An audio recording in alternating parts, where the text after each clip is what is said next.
บ้านนอกบ้านนาอยู่ให้อยู่นาคือเก่าพี่น้องเนาะมื้อนี้ก็สิได้เมื่อนาเลยพี่น้องเอ้ยหาก็ได้เมื่อมื้อนี้พี่น้องนี่ก็สิได้เมื่อไถนาบ้านกะนี่แหละบ่ว่าสิได้ไถมื้อนี้หรือบ่นี่เพราะว่าน้ำในนานี่คงมันหลายนี่บ่สิหาก็มาฮอดพี่น้องนี่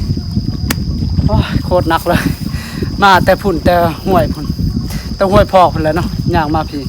น้ำท่วมเจ้าสิได้เก็บบ่นี่น้ำคงมันหลายนี่เจ้าสิเก็บได้บ่ได้บ่เจ้าสิไปเก็บกับผู้ใดโอ้กับไอ้ขึ้นบลอดนั่นเองมือเดียวอีกมือเดียวแล้วผมมีมือต่อเอาเนาะบาชีกาสิได้ไปเอารถไถลุงเนาะเพิ่นพากอยู่นี่อยู่เที่ยงเขาเจ้าอยู่พุ่นพี่น้องเนาะเอาบาชีกาสิได้เอารถไถแล้วเนาะบางอย่างบ่ได้ไถเพราะว่าบ่มีมือกล้องนะพี่น้องเนาะ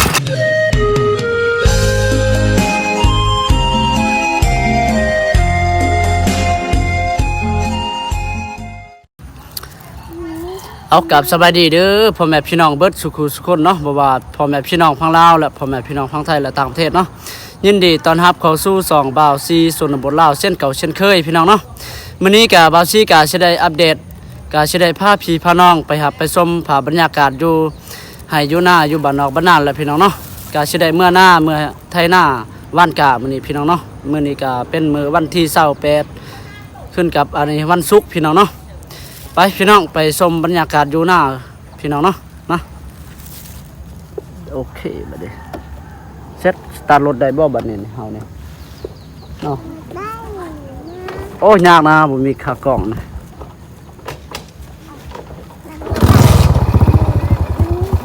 โอ้โห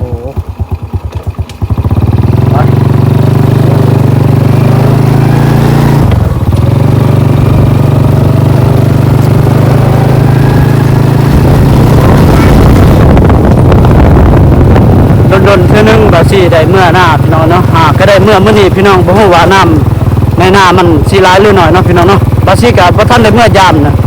ก็เมื่อมื้อนี้นี่โอ้โหสิลงทางนี้เลยบ่นี่โอ้โหโอ้โหโอ้โห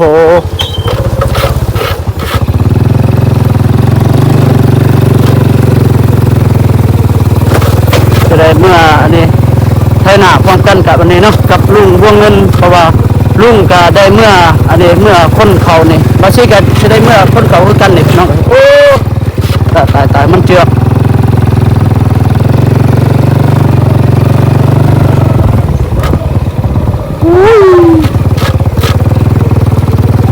ทบ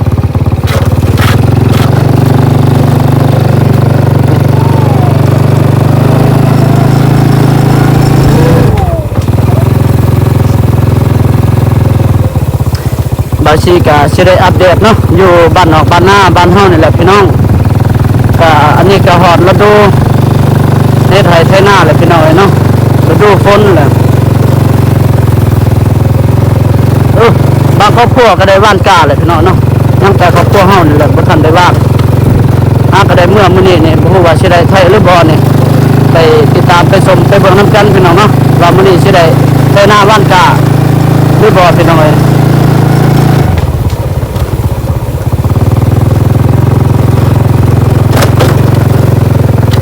โอ้โหทางนี่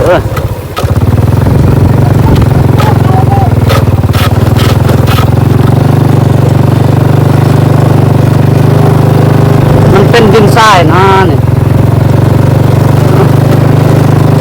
พูดโอ้ลมขนาดอันนี้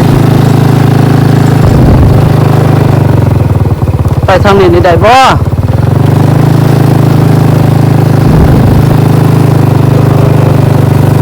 เจือกโอ้โห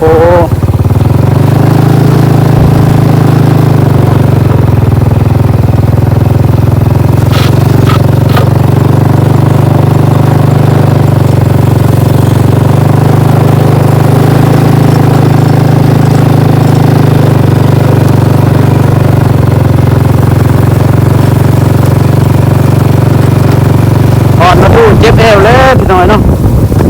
ฝนตกฝนตกเยอะเมื่อคืนเนี่ยฝนตกจนละเจ็ดฝนตกแต่2 โมง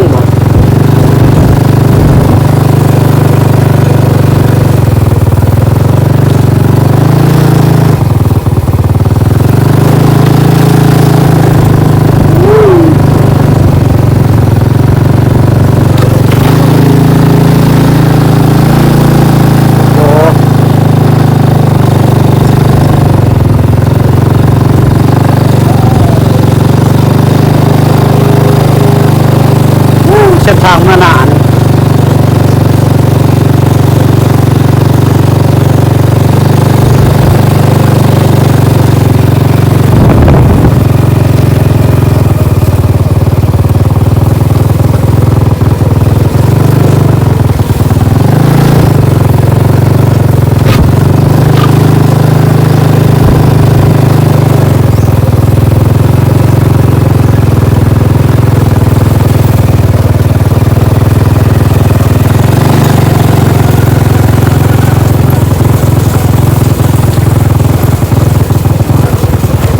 บากนะครับ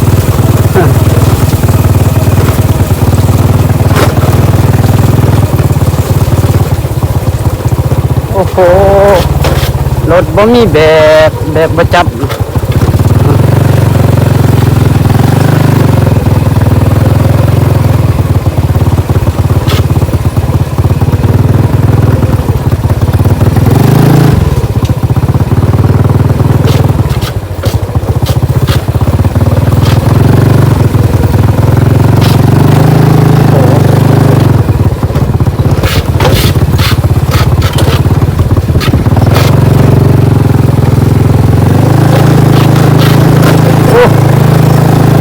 ตลอดเลย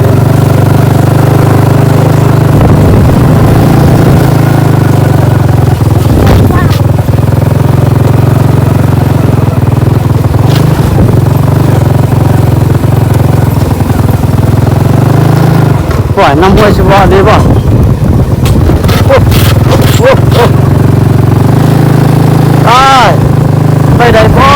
น้ำจากน้ำห้วยก็มันลาย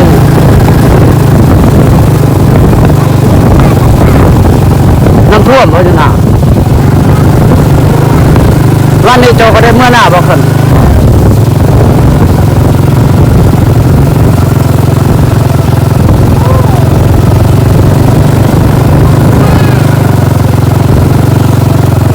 โอ้น้ำห้วยลายเติมเนาะ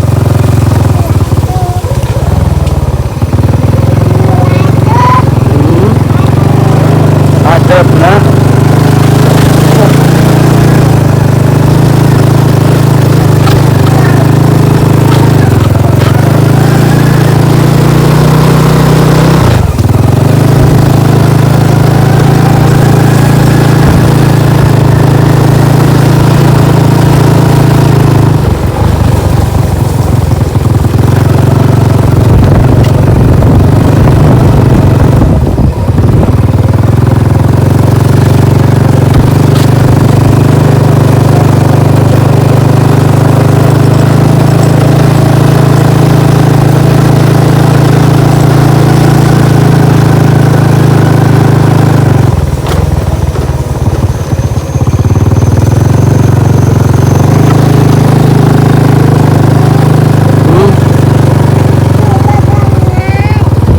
บนหัว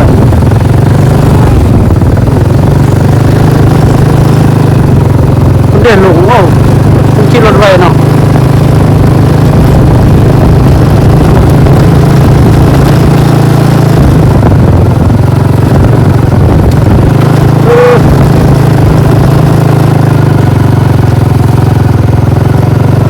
สุดท้าย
มือเดียวแล้ว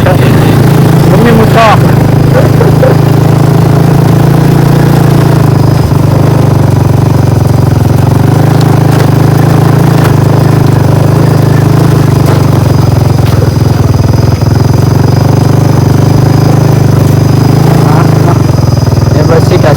อดไว้รถกันนี่แหละนี่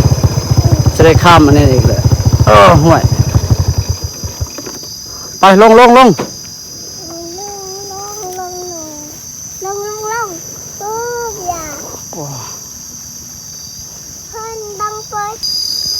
ไปพี่น้องเนาะสิได้เมื่อหน้าเลยนี่ข้ามขั้วนี่สะพานวันนี้ก็เห็นอันนั้นวันนี้ก็นำไว้นี่จนอันนี้เนาะจนเต็มขั้วนี่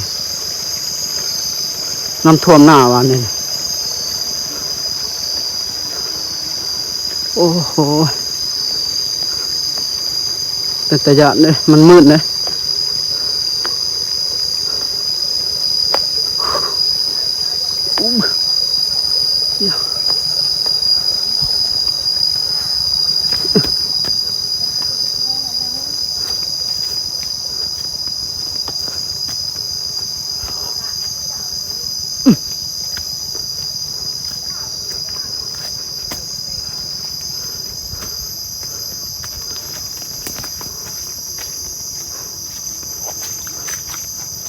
โอ้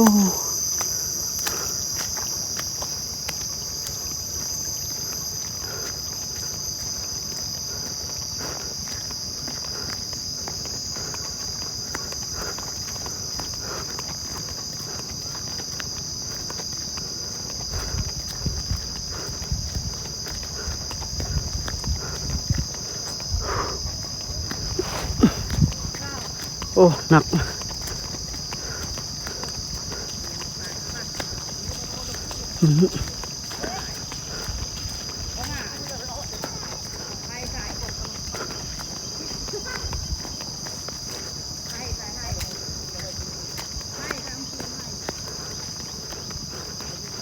โอ้น้ำในลาในหน้าในลายเติบเนาะนี่บาซีฮะก็ได้เมื่อนี้พี่น้อยเนาะจำนี่กับพ่อได้ไทยแล้วนี่ได้ไทยฮุดแหละ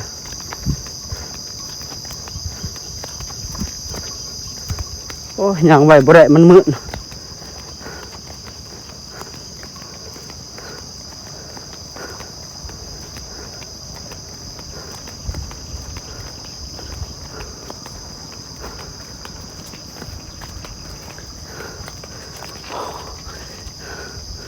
พุ่นละอยู่พุ่นแล้วเนาะนาบ่าวอันนี้พ่อเฒ่าเนาะของพ่อเฒ่าแม่เฒ่าโอ้หลายเติบหนามเลยขวดสีย่างมาฮอดเลย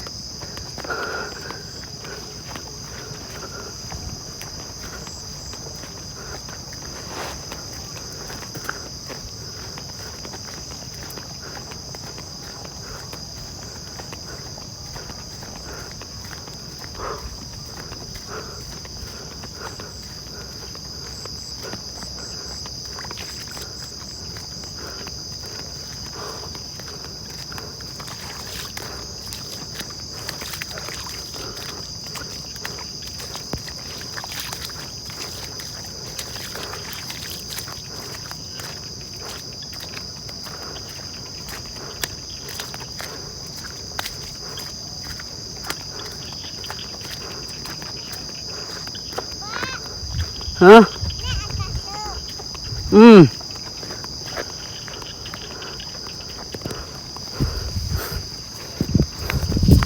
ไปพี่น้องเนาะบาซีก็สิได้อัปเดตอยู่บ้านนอกบ้านนาอยู่ให้อยู่นาคือเก่าพี่น้องเนาะมื้อนี้ก็สิได้เมื่อนาเลยพี่น้องเอ้ยหาก็ได้เมื่อมื้อนี้พี่น้องนี่ก็สิได้เมื่อไทยนาบ้านกะนี่แหละมื้อว่าสิได้ไทยมื้อนี้หรือบ่นี่เพราะว่าน้ำในนานี่คนมันหลายนี่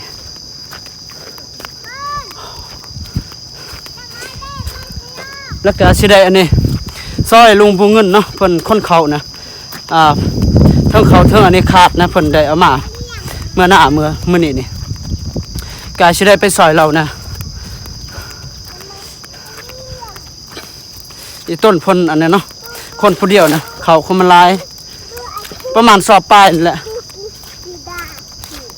ไปไว้แล้วคอยไปแล้วจะได้ล่มนะหั่น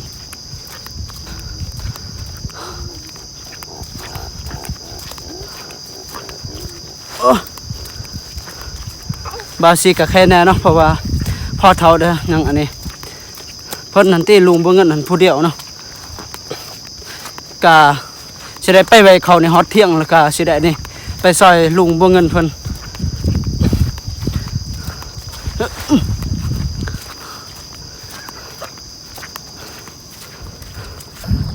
บาซีหากันมาหอดพี่น้อยนี่โอ้ยโคตรหนักเลยมาแต่พุ่นแต่ห้วยพุ่นแต่ห้วยพอกพุ่นแหล้วเนาะย่างมาพี่เพราะว่าเอารถเขามาพี่บ่ได้เนาะบ่ทันก็มันเป็นห้วยเด้อเอารถเขาบ่ได้ไปพักผ่อนคราวนึงเนาะก็สิได้ไปซอยลุงอีกเพิ่นสิได้คนเขานี่แหละเขานี่สิได้เขากาดนี่แหละพี่น้องเนาะนี่เป็นจะได้พี่น้องเนาะฝากบรรยากาศอยู่ทุ่งไร่ทุ่งนาเนาะอยู่บ้านเฮาบ้านนอกบ้านนาพี่น้องเนาะนี่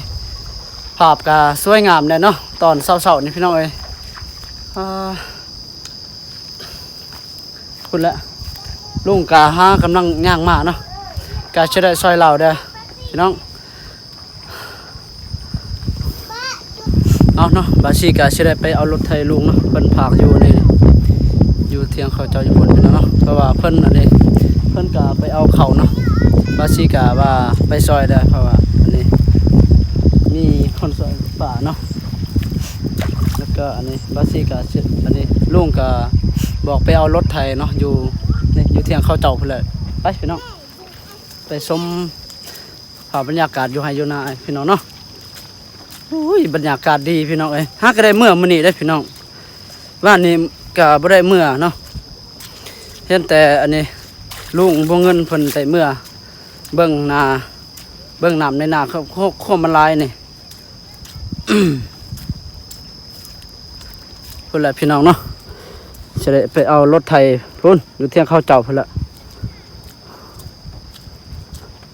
อยู่เพื่อนอันนี้บ่าวน้อยเนาะบ่าวลาวไต่พุ่นละเพราะว่าลุงบ่เงินเพิ่นก็ได้ฝากรถอยู่หั่นเด้อเพิ่นพากรถไหวรถอยู่หั่นเนาะ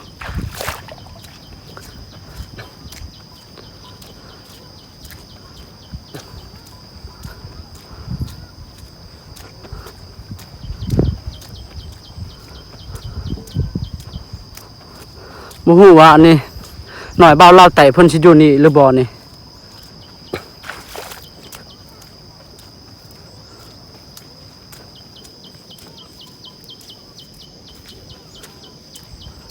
โอ้ยน้ำในนาเนี่ยโคมมันลายเลยพี่น้อย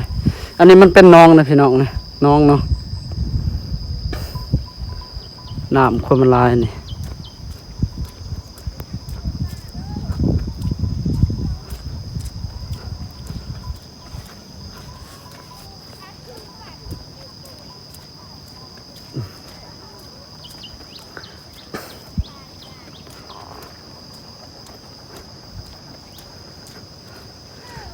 มื้อนี้อีกคันว่าอันนี้ฝนตกอีกพอดีแล้วน้ำท่วมอีกบัดนี้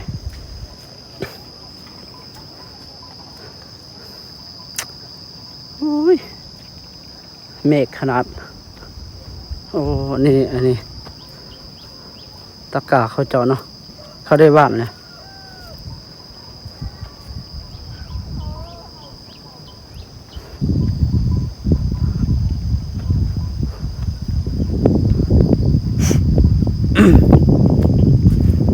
บาซีว่าสิได้ซอยลุงบ่เงินคนเขาเนาะเลิกบ่ได้ซอยพี่น้องเอ้ยได้ไปเอารถไถนั่นแหละรถไถลุงเนาะสิได้ไถหน้าหวานกล้ามื้อนี้นี่สิได้ปล่อยน้ำเด้อเพราะว่าน้ำในอันนี้หน้าน่ะความลายนี่คันเฮาบ่ปล่อยนี่ก็อันนี้หวานกล้าบ่เป็นเนาะยานมันอันนี้มันบ่ได้เพราะว่ามันมีน้ำลายเอาบาซีก็สิได้อัปเดตสำนี้เนาะสิได้เอารถไถนี่แหละนี่ฮอดแล้วพี่น้องเนาะ